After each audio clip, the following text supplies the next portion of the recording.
Well, as we have reported here, Corpus Christi is trying to hold on to more of the water that it already has.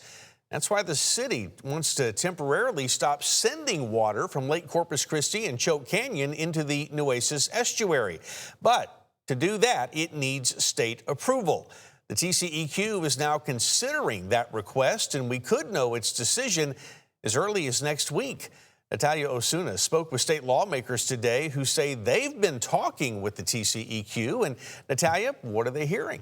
Well, Mike, Representative Denise Villalobos says that she met with the TCEQ's executive director, who is now reviewing the city's request to temporarily pause the water releases. If the request checks all the boxes, Villalobos says it could be approved as soon as August 25th. From there, it would head to the TCEQ Commission for final ratification at its September meeting. A yes from state regulators could give Corpus Christi the chance to hold on to water it would otherwise have to release. We've been in a drought for 5 straight years. We need our water supply. After submitting a request to temporarily pause releases from Lake Corpus Christi and Choke Canyon into the Nueces estuary, it's an answer that many have been waiting for. Representative Denise Villalobos received this letter from the TCEQ's executive director that outlines what's next. If not approved, then in the month of August, we will release 3 days of supply of water into the bay.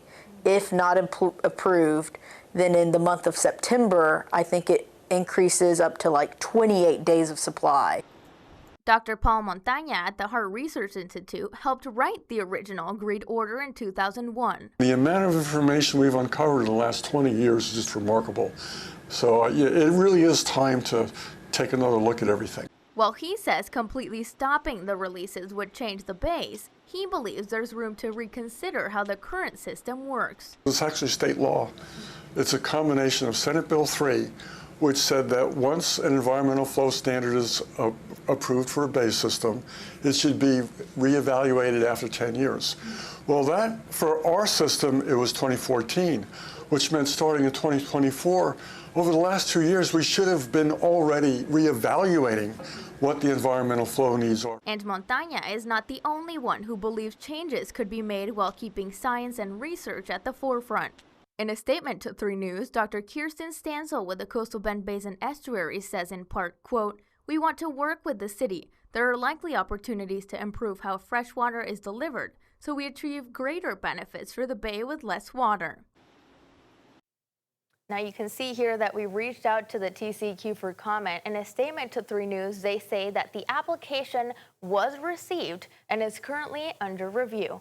If approved by the executive director next week, then it would go to the TCEQ Commission for official approval at their meeting on September 9th. We'll continue to keep you updated on that.